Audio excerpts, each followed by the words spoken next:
Nuk bëj shpesh negociata me kohën. Në klinik mua nuk më vjen asnjë pacient i rastësishëm. Nuk do doja t'i jepja atribute turizmit dentar për zhvillimin e dentistrisë në Shqipëri, për të qenë e sinqert. Turizmi dentar thjesht e shfrytëzoi këtë lloj zhvillimi. Punon fort, mos u ndal përpara sfidave, se do ke shumë sfida, dhe atë që di ta bësh më mirë, bëje me shumë pasion. Mos ecni shpejt, ecni sigurt. Është rruga më e mirë për të arritur atë që keni në Pra nga dalë dhe sigurt. Nga dalë dhe sigurt.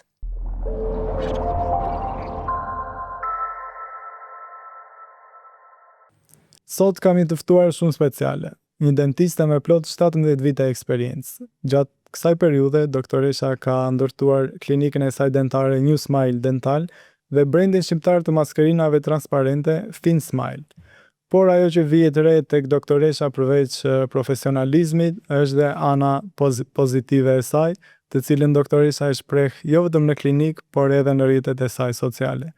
Prandaj sot, si gjithmonë, do të shohim njeriu përtej uniformës dhe do të flasim me doktoresh Juliana Çaushi rreth gjithë rrugtimit të saj në dentistri. Doktoresh Juliana, përshëndetje, faleminderit që pranove të vjen podcastin në Poltron. Faleminderit që më ftove. Ishte kënaqësi vërtet. Ne kemi folur gjithmonë bashkë në botën online, po them, dhe nuk ishim takuar, dhe e njëjta përshtypje që kam krijuar prej telefonatës së parë, e njëjta vlen dhe tani, që e vërtet që rezaton vërtet pozitivitet, dhe jam shumë i sigurt që je një dentiste shumë e zonja, por atë që unë shikoj është kjo, që pozitiviteti dhe mirënjohja që ti shfaq ndaj njerëzve dhe profesionit që profesioneve të ndryshme.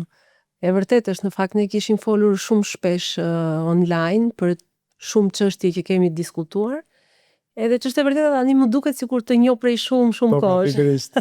Kur krijohet kjo online, domethënë kur takohesh, pastaj është thjesht vërtet. E vërtet është, e vërtet. Po filloj me pyetjen e parë. Doktoresh Juliana, si lindi dashuria jote për dentistrin? Pra ishte një vendim i rrethanave të momentit apo një vendim intuitiv i zemrës? Unë dashurim për dentistrin në fakt e kam, duke qenë se kam babain dentist, mund të ta quash të lindur. Okej, vjen nga një familje dentist. Sepse unë jam rritur në dentistri. Kështu që nuk e kuptoj dot nëse e kisha vendim zemre apo ishte një dashuri e injektuar. Por fakti është që ishte një dashuri që unë e ridashurova kur fillova dentistrin. Shumë e bukur. Nga Universiteti i Tiranës te specializimi në ortodonci, te Zoja e Këshillit të Mirë, si u ndjen ato vitet e fillimit? Si ishin ato vitet studentore dhe më pas hyrja në profesion?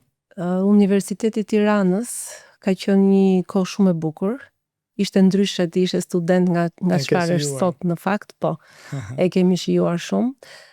Universiteti i Tiranës më dha një njohuri shumë të thellë, për të qenë e sinqert, me një nivel fantastik, me të gjithë profesorët e mi të nderuar që i përshëndes nëse na dëgjojnë. Kurse specializimi te Zoja e Këshillit të Mirë më dha një diferencim. Vjen një fazë apo një moshë në profesion që ti duhet të diferencosh njohuritë e përgjithshme nga diçka që ti dëshiron ta bësh dhe që mundesh ta bësh. Pastaj pas Zojës edhe specializimi ky i fundit që kam mbyllur tek Universiteti Alden në kirurgjinë orale, këto janë dy pikat që pastaj bëjnë diferencën. Ke bërë një miksim të të gjithave. Po shkojnë të dyja. Shkojnë me njëra tjetrën të dyja. Shkojnë shumë. Shumë mirë. Dhe këtë miksim normalisht e vure në zbatim, po them, të klinika. Pra, New Smile është hapur në 2007. Po. Pra 18 vjet. Cili ishte vizioni yt fillestar dhe si ka ndryshuar ai vizion? Është i njëjti që nisi klinika, domethënë e keni ruajtur, keni mundur ta ruani atë vizion pavarësisht sfidave. Sfida sigurisht që ka pas shumë, po, për të qenë e sinqert. Vizioni fillestar ishte një dhe i vetëm, cilësia dhe standardi. Pastaj, gjatë rrugës ti fillon ta zhvillosh këtë vizion, ta zgjerosh, ta përpunosh dhe ta arrish në atë që ti e quan kulmin e këtij vizioni, i cili është sot një klinikë e madhe e mirë organizuar me atë standard edhe më të përmirësuar që unë kam pasur në ato vite që kam filluar klinikën time. E kuptoj. Operoni dhe në fushën e kirurgjisë orale dhe maksilofaciale, apo? Orale. Vetëm oral. Kirurgji orale është specialiteti. Okej. Si ndajqo, si arrini të balanconi një specializim kaq të gjerë në thellësinë që kërkon çdo rast? I jap kohë vetes mjaftueshëm për të bërë një diagnozë. Bëj të gjitha hapat e nevojshme, plani trajtimi dhe ndjekja e protokolleve. Nëse fillon të dalësh nga një plan trajtimi apo nga një ndjekje protokolle, çfarëdo specialiteti që të kesh nuk e kryen dot sakt. E vërtetë. Dhe nuk arrin as ta organizosh dot. Do jesh gjithmonë me nxitim dhe do bësh gjithmonë gabime. Po, shumë e vërtetë. Plani trajtimi është gjithmonë prioritet. Prioritet. Po ftem pak tek pjesa e pacientëve. Ju keni pacient që vinë nga jashtë, nga Londra, Gjermania, nga mbar Po bota. në fakt. Çfarë i bën të zgjedhin Tiranën dhe klinikën New Smile Dental? Si fillim ata zgjedhin Tiranën duke kërkuar një shërbim ndryshe me një çmim ndryshe. Po. Për hir të së vërtetës. New Smile-in e zgjedhin për besimin dhe për standardin. Pacientët e mi janë pacientë që vinë të rekomanduar nga njëri tjetri. Është kjo në italisht është pasaparola. Anglisht nuk e di. Mouth to mouth janë pacientë që ndjekin njëri tjetrin. Kështu që në klinikën New Smile i referohen vetëm për besimin. Ky është dhe marketingu më i mirë, besoj që. Ky është gjithmonë marketingu më i mirë dhe më i sigurt. Dhe ky lloj marketingu nuk shteron asnjëri. Absolutisht. Sa vjen dhe zmadhohet. Përveç se sa vjen dhe zmadhohet, të rrit ty si mjek profesionalisht dhe personalisht. Ndihesh më i dedikuar, sepse ti e di që tashmë ky pacient ka ardhur me një rekomandim dhe ka një pritshmëri maksimale dhe ti ndihesh që duhet ti kalosh këto pritshmëri, jo thjesht të arrish pritshmëritë e pacientit. Kështu që të vënë një sfidë e curie të përditshme.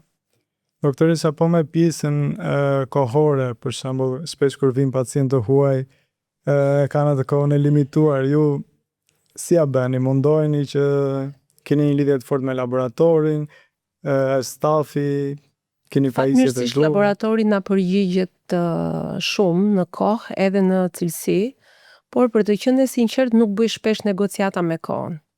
Që kur e planifikojmë pacientin, që do të thotë në klinik mua nuk më vjen asnjë pacient i rastësishëm, pa komunikuar një herë me klinikën dhe pa marrë një ide se çfarë kemi në plan për të bërë.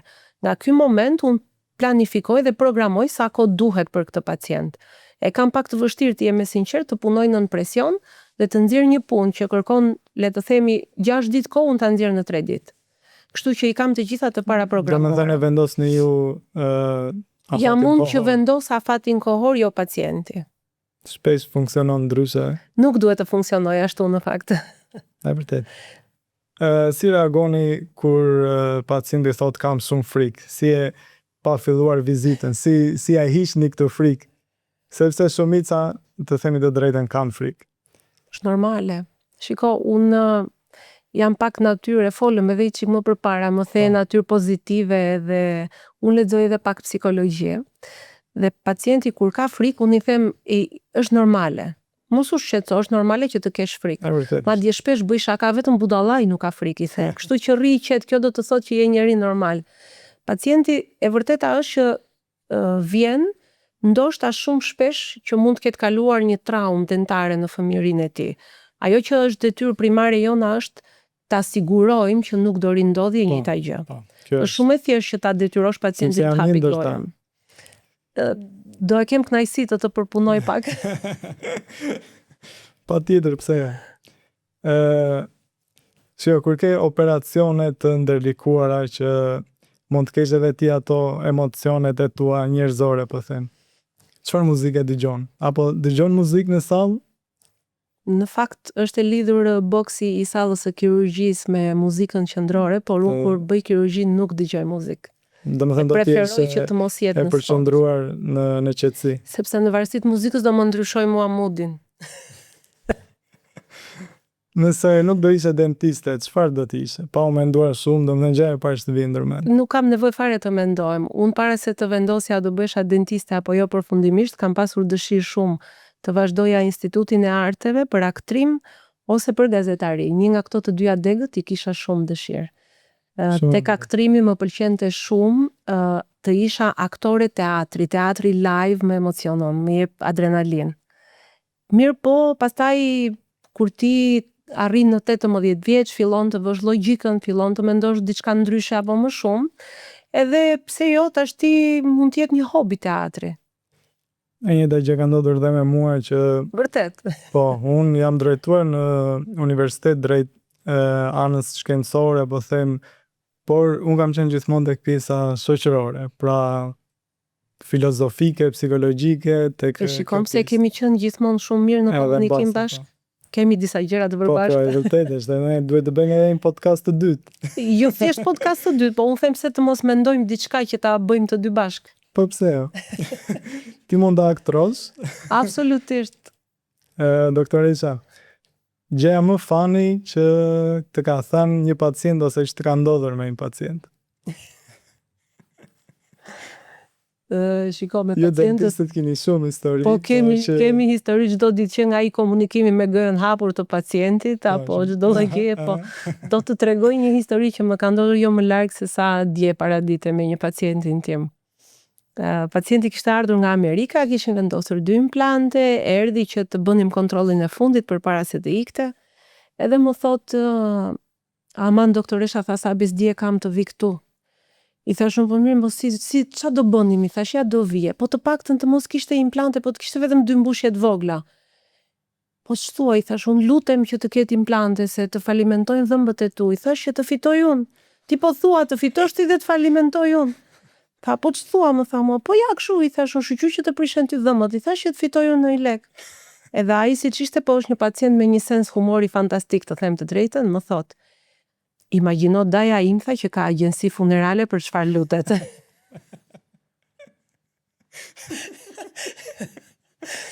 Edhe unë i thash, jo, deri aty, i thash, mjafton të bien dhëmbët, është mjaftueshëm për mua. Halli dajës është dallë më vete. Po ju dentistët, keni frikë nga dentistët? Uf, mo, plot. Ke. Domethënë si e kupton ti që pacienti ka frikë? Besoj ndjeni vetë disi që vini vetë në vendin e pacientit. Jo, shiko, unë personalisht nuk kam frikë nga dentistët, as nga mjekësia. Realisht, mund të përballoj sallën e operacionit pa problem, nëse vetë mund të kem një kështu, por duke qenë se kam natyrën që gjithmonë ta vendos veten në vendin e personit që kam përballë dhe ta mirë kuptoj vështirësinë që kam. Pra ke empati. Kam empatin dhe shpesh herë dhe egzagjeroj pak me atë empatin, të them të drejtë. E di, ajo është ose dhunti ose mallkim në thonjza, sepse shpresoj të jetë dhunti të paktën. Do isha më si e përdor dhe si e shikon, domethënë është në dorën tënde. Po kaloj pak tek Fin Smile. Ka lindur në 2020, pra 6 vite shar. Ideja nga ka ardhur, cili ishte momenti që ti vendose që unë do krijoj një brand shqiptar për maskerina transparente dhe një ndër cilësitë ishte Memory Shape. Shape Memory Liners. Që e mbaj mend kur kemi bërë marketimin në dentistët shqiptar. Shiko, Fin Smile nuk lindi si një nevojë, të jem e sinqert. Fin Smile lindi si një dëshirë. Unë kisha shumë vite që isha ortodonte, kisha punuar dhe me maskerinat paralelisht, edhe mendova që unë mund të bëj një gjë ndryshe. Dhe kështu lindi Fin Smile. Ishte një dëshirë, për të qenë e sinqert. Ishte një dëshirë që unë sot jam e lumtur që e kam bërë. Dhe do doja dhe mendoj që do vazhdoj të zhvillohet shumë, akoma më shumë. Shape Memory ishte një nga produktet e Fin Smile-it, edhe një nga produktet që po vazhdon të zhvillohet akoma. Pra, ajo është një ndër gjërat që distancon ose ndryshe nga brendet e tjera. Pra, në fakt, unë mendoj që tek Fin Smile-it diferencën nuk e bën produkti definitiv që ne nxjerrim apo lloji i produktit. Unë mendoj që tek Fin Smile-it diferencimin e bën drejtuesi. Unë jam ortodonte, e njoh shumë mirë atë që bëj dhe unë drejtoj çdo plan trajtimi. Guidoj çdo plan trajtimi. Kjo e bën që edhe dentistët të cilët nuk kanë eksperiencë në maskerina transparente apo dhe në ortodonci të munden të finalizojnë me sukses trajtimin me maskerina. Unë për këtë kam ndërtuar edhe trajnimet individuale realisht, për mjekët që nuk din ta përdorin maskerinën dhe çfarë duhet të dinë. Marrin një trajnim totalisht të personalizuar për këtë. Shumë mirë, po e kam parë dhe pjesën e trajnimeve dhe është shumë interesante. Normalisht që kanë shumë mirë sepse dhe këtu në Shqipëri duhen sa më shumë, domethënë dhe edhe në episodet e tjera të podcastit kemi diskutuar që çfarë ndim ta ndajmë. Domethënë është mirë që të ndahet nga ju dentistët me më shumë eksperiencë për brezin e ri, për dentistët e tjerë që kanë nevojë. Kështu që mos na i ruaj njohurit doktor Isha. Nuk i ruaj njohurit të them të drejtën, prandaj ndërtova dhe këtë trajnimin individual, sepse shumë stomatolog ose ortodont kanë dëshirë ta përdorin, por nuk dinë si funksionon. Tani ke në një trajnim të radhës apo jam duke përgatitur të them të drejtën. Kurse individualet vazhdoj rregullisht sa herë që një mjek ka nevojë. Shumë mirë. Shumë njerëz mendojnë që ortodoncia është vetëm estetik. Çfarë nuk dinë ata? Njerëzit nuk dinë që ortodoncia në radhë të parë është funksion. Po, kjo është e vërtetë. Kjo është nga kjo lindi ortodoncia. Domethënë unë do zgjidhja funksionalitetin përpara estetikës. Absolutisht. Absolutisht. Por me ortodonci ne kemi mundësi të zgjidhim të parim funksionin dhe bashkërisht edhe estetikën. Kjo është diferenca nga një pjesë tjetër e disiplinave stomatologjike. E vërtet. Kandidati ideal për maskerina transparente.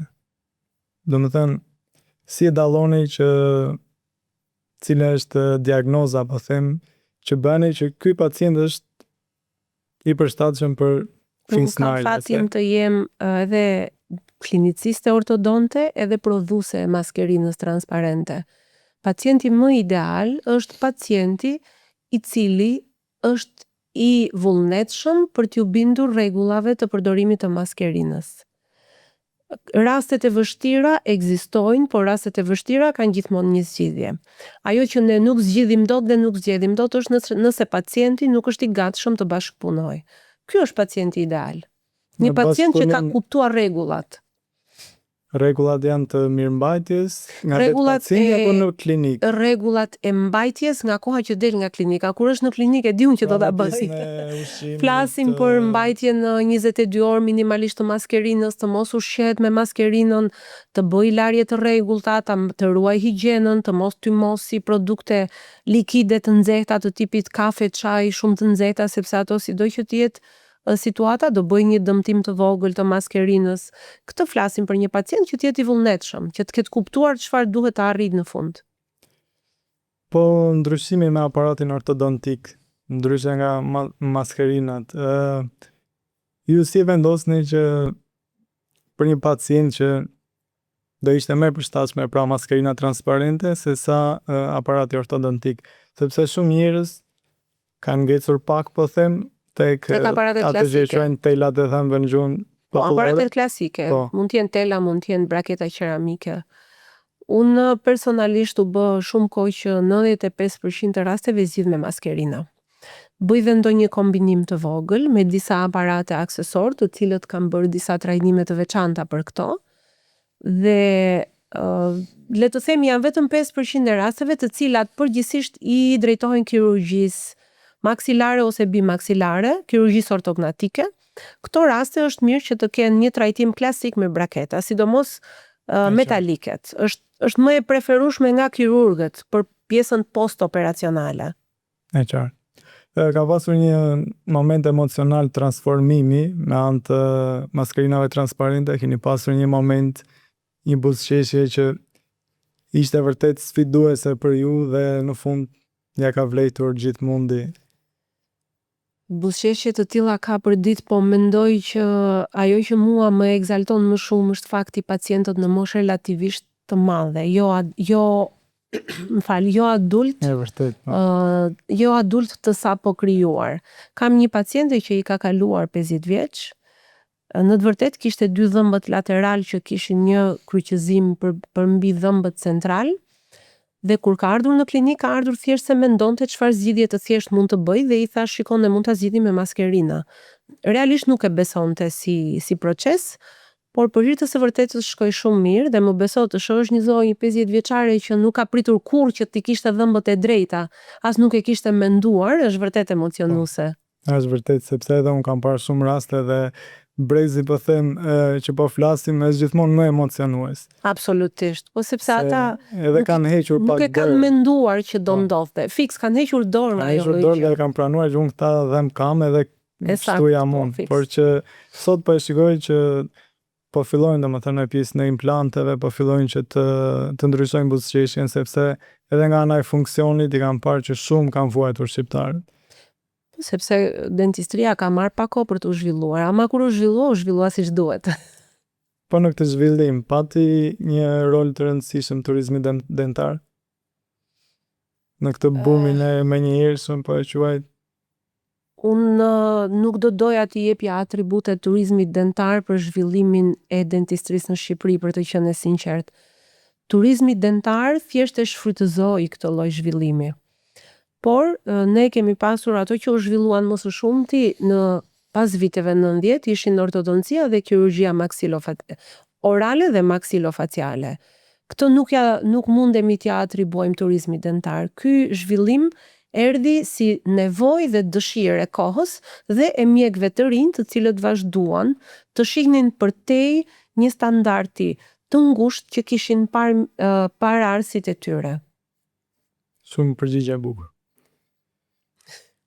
Në rrjetet sociale shpesh poston mesazhe motivuese. Kur të filloi ky zëri i brendshëm që po unë kam pasur për atë zërin e brendshëm.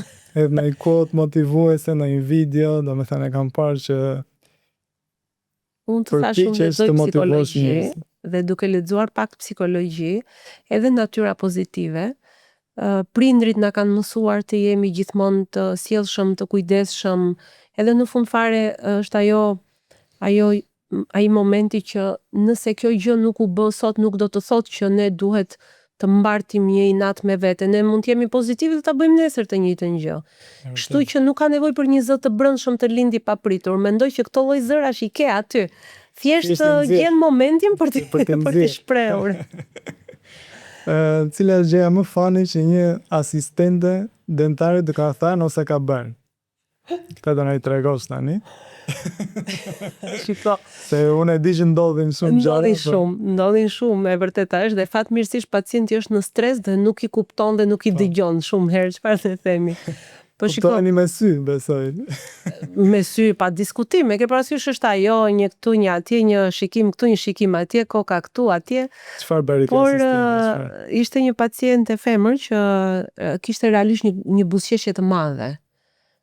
Kur qeshte, do me thënë, hape i buzëqeshja deri këtu dhe i thash unë ndonjëherë edhe vetë habitesh, e kupton, dhe përpiqesh ti jesh pak sa i kujdesshëm për atë që do thuash, edhe veç kur në një moment e lëshon asistentja, sa ça goje që paska.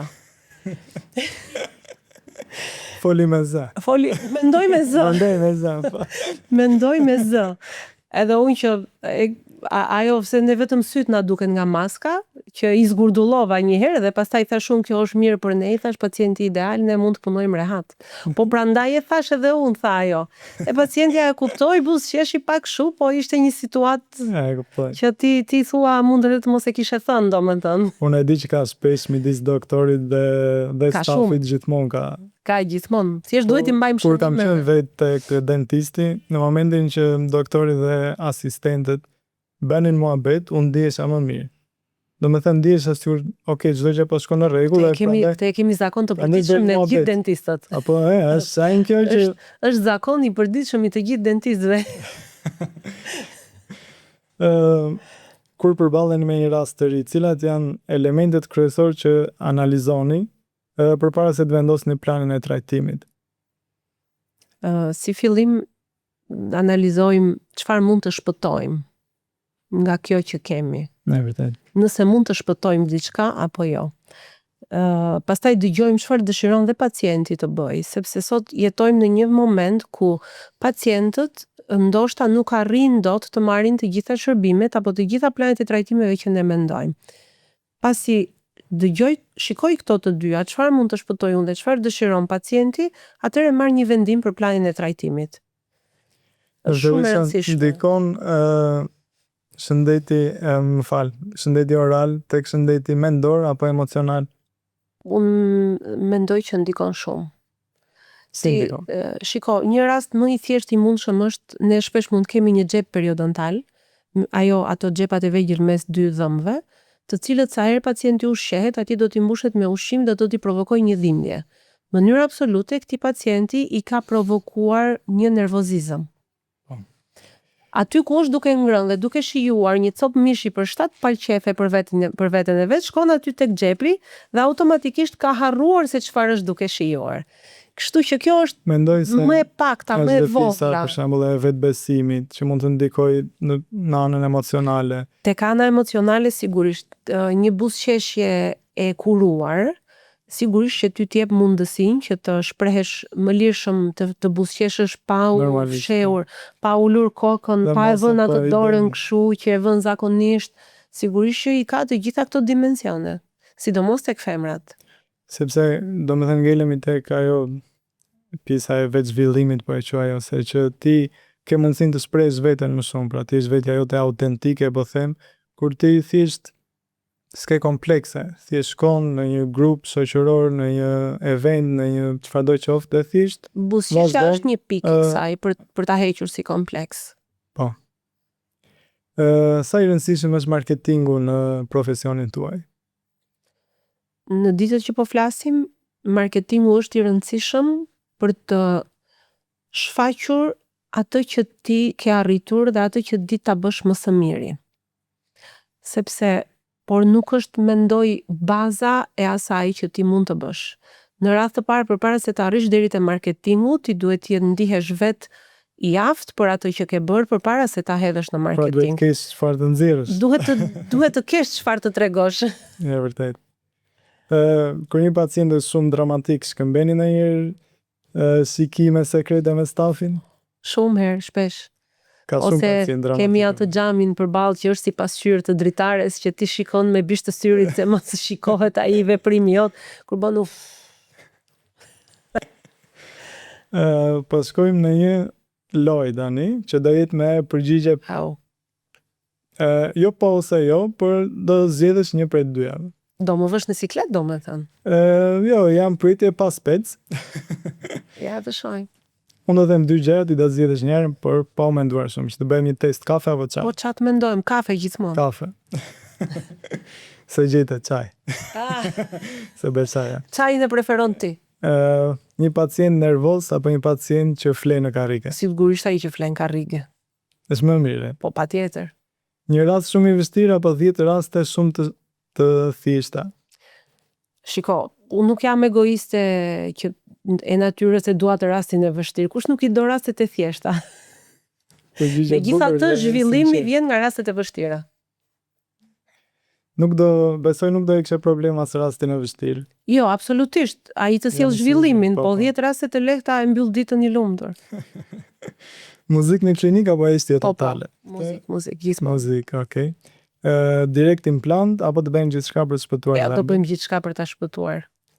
Maskerinat apo telat klasik? Maskerinat. Ato të mia sidomos. Punë e shpejtë apo punë ngadaltë por perfekte? E ngadaltë dhe perfekte. Të përpiqemi e tham të më fal, proteza elastike apo proteza klasike? Preferoj shumë klasiket.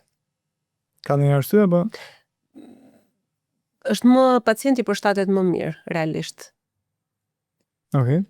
Estetik perfekte apo funksion perfekt? Funksion perfekt me estetik perfekte. Perfekte të dyja. Të dyja bashkë. Pacient shumë kërkues apo pacient le ta quajmë jo kërkues? Pacient shumë kërkues. Pse? Sepse të detyron të i kalosh limitet e tua. Në vërtet. Klinikë e qetë apo klinikë shumë e ngarkuar, besoj. Po tash kush nuk e do një klinikë? Një ditë po, një ditë të qetë, besoj. Jo, shiko, le të ishte çdo ditë me një ngarkesë standarde të përballueshme. Një plan trajtimi i shkurtër apo një plan trajtimi i gjatë por shumë i detajuar? Zakonisht i gjatë. Unë i zgjas pak planet e trajtimit. Zbardim dhëmbësh apo venir estetik direkt? Zbardim. Gjithmonë zbardim. Okej, loja tjetër quhet miti apo e vërteta. Pra unë do të themi gjë rreth dhëmbëve, ti thua mit apo e vërtetë. Sa më fort të forcosh, po them, aq më mirë, ose aq më shumë i pastron dhëmbët. Është mit. Është një mit. Larja dhëmbëve është teknik. Teknik dhe konsistencë. Me që që do të thotë një pacient duhet i lajë dhëmbët me lëvizje rrotulluese. Pra 45 gradë 45 gradë, po, duhet të përdori fillin interdentar dhe nuk është e nevojshme që ti të bësh sikur i lan vetëm nga jashtë edhe fort. Ti atje ke dëmtuar zmaltin dhe gingivat. Shtrije në kohë larjen e dhëmbëve, bëje 3 minuta, bëje 4 minuta, çfarë rëndësie ka, por duhet i lash dhëmbët butësisht dhe me lëvizje rrotulluese në të gjitha drejtimet. Okej. Këtë do e shkpusim si rrith me patjetër se njerëzit kanë nevojë për këshilla për dhëmbët edhe pse duket shumë bazike. Po, përgjithsisht unë i laj dhëmbët thot, po nuk e kuptoj pse i kam gjithë këto gurza. Ju e kuptoni kur pacientët nuk përdorin fillin dentar? Kryesisht është e kuptueshme sepse zhvillohet kariesi proksimal aty ku takohen të plantë. Po, e kam parë në grafik që dallohet direkt. Do të ta japim një diplomë dentistrie. Mund ta nis si asistent, edhe në rregull, dakor. Unë do ta afirmos. Me që jemi afër, mund të vite ty, më thirr kur ke nevojë për ndihmë. Coca-Cola i shkatron dhëmbët me një herë. Do pak. Këto janë pyetje që janë gjetur online dhe njerëzit i kërkojnë këto gjëra. Jo, do pak kohë. Te gota e parë nuk i shkatron. Gota e parë. Kështu që mos provo më shumë se një. Nëse nuk të dhemb, nuk ke probleme. Nuk është e vërtet. Pra duhet bërë vizita me patjetër. Ti mund të kesh shumë probleme, po s'ka asnjë dhimbje, kështu që fëmijët nuk kanë nevojë për ortodonci para 12 vitesh. Po. Mit. Është një mit. Fëmijët duhet shkojnë te ortodonti në moshën 7 ose 8 vjeçare maksimumi, sapo dalin dhëmballët e para, molarët e parë dhe dhëmbët e parë, duhet të paraqiten tek ortodonti. Me që jemi tek dhëmbët e qumshtit nuk kanë rëndësi sepse gjithsesi do të bien. Mit, kanë rëndësi, kanë shumë rëndësi madje. Kanë vërtet shumë rëndësi sepse nga dhëmbët e qumshtit fillon zhvillimi i nofullave. Okay. Që do të thotë në momentin që ne këta dhëmb i kemi të shëndetshëm dhe i kemi prezent derisa vjen dhëmbi i përhershëm, zhvillimi i nofullave shkon normalisht. Nëse ne një dhëmb qumshti e humbasim para kohe, duhet me patjetër të vendosim ruajtsin e hapësirës. Ndryshe dhëmbët që dalin ose ata që ngelen mund të bëjnë lëvizje kryqëzuese dhe të pengojnë dhëmbët e tjerë. Automatikisht ne kemi frenuar zhvillimin e nofullave. Shpesh ndodh që ne shohim pacientë në zhvillim adoleshent që kanë në njërën anë të gojës kanë një super grumbullim dhe një rrëmuj dhëmbësh i quaj unë duke qeshur, kush ta ka bërë këtë rrëmuj i them këtu, sepse është hequr një dhëmb qumshti para kohe dhe dhëmbët nuk kanë arritur të dalin. Dhe nëse je pak i vëmendshëm dhe e shikon atë pacient, mund të shohësh që ka një devijim të asajane. Ose një formim i cili nëse i ndan të dy anët e fytyrës nuk janë të njëjta. Pikërisht sepse dhëmbi qumshtit është hequr përpara kohe ose nuk është ruajtur hapësira e nevojshme kur ka qenë e nevojshme për t'u hequr. Kjo është këshill shumë e mirë për prindrit, sepse edhe unë kam nevojë për këshilla për fëmijët sepse duhet patjetër ndjekur rregullisht. Po. Duhet ndjekur. Nëse mishrat e dhëmbëve gjakosen, duhet të ndalojmë së furcuari, se duhet ndalojmë furcimin? Është mit. Gjakosja e mishave të dhëmbëve duhet gjetur shkaku, por në mënyrë absolute nuk ndalohet furça. Okej. Zbardhja e dhëmbëve i dobëson gjithmonë dhëmbët. Jo, absolutisht. Një zbardhje e dhëmbësh që bëhet në protokollin klinik nuk i dobëson kur dhëmbët. Mund të gjeni një postim të fundit te klinika për zbardhjen e dhëmbëve. Po, do vim te New Smile. New Smile dental. Era e keqe e gojës vjen gjithmonë nga dhëmbët. Jo gjithmonë. Ka shumë arsye të tjera. Streptokoku, arsyet e stomakut, mushkria, probleme të hundës, kështu që jo gjithmonë duhet fajsuar dentist. Ka shumë arsye domethënë për këtë. Absolutisht shumë. Kjo është një shumë popullore dhe shumë e dëgjuar. Soda e bukës zbardh dhëmbët në mënyrë të sigurt. Jo, absolute. Shumë njerëz e përdorin. E kam dëgjuar, përdorin sodën e bukës me limon. Edhe justifikimi që njëra acid, njëra bazë neutralizojnë njëra tjetrën. Jo, absolutisht nuk do ta këshilloja. Nëse do t'i shkruaje një letër vetes 20 vjeçare, po them, që sapo ke hyrë në universitet, çfarë do t'i thoja, cilat do ishin pikat kryesore të saj? Tash ti më ktheve të kujtoj se si isha edhe çfarë do t'i thoja vetes. Do t'i thoja vetes që puno fort, ruaje integritetin tënd, vizionin tënd, përkushtohu, mos u ndal përpara sfidave, se do ke shumë sfida, dhe atë që di ta bësh më mirë, bëje me shumë pasion. Shumë e bukur. Çfarë këshille do t'ju jepnit dentistëve të rinj sapo kanë nisur në këtë rrugë? Mos ecni shpejt, ecni sigurt. Është rruga më e mirë për të arritur atë që keni në Pra nga dalë dhe sigurt. Nga dalë dhe sigurt. Okej, ku mund t'ju ndjek audienca jonë që të mund t'ju kontaktojnë direkt, pra nëpërmjet New Smile Dental, website-it, New Smile Dental Albania, FinSmile, rrjeteve sociale, i kemi të gjitha kontaktet e afishuara. Shumë mirë, edhe ne do i afishojmë jemi drejt fundit, përfundim të këtij podcasti dhe më duhet të pyes nëse kemi mesazh të fundit që dëshiron t'ia lësh zemrës ose çdo kujt për të thënë diçka mbase për pacientët, për rrugëtimin tënd. Pacientëve do t'ju thoja bëni ato vizitat tuaja një herë në 6 muaj, sepse mbi të gjitha do kurseni ca para. Përpara se të kurseni, pastaj do kurseni shëndetin. Kolegëve do t'ju uroja të gjithëve punë të mbare dhe sa më pak vështirësi dhe komplikacione në punë. Është ajo që luten të gjithë çdo ditë, sepse është jashtë dëshirës edhe jashtë asaj zgjedhjes tonë, kurse të gjithë atyre që na ndjekin, do t'ju thoja vazhdoni të na ndiqni, sepse Arbri bën disa podcaste të lezetshme. Super, faleminderit.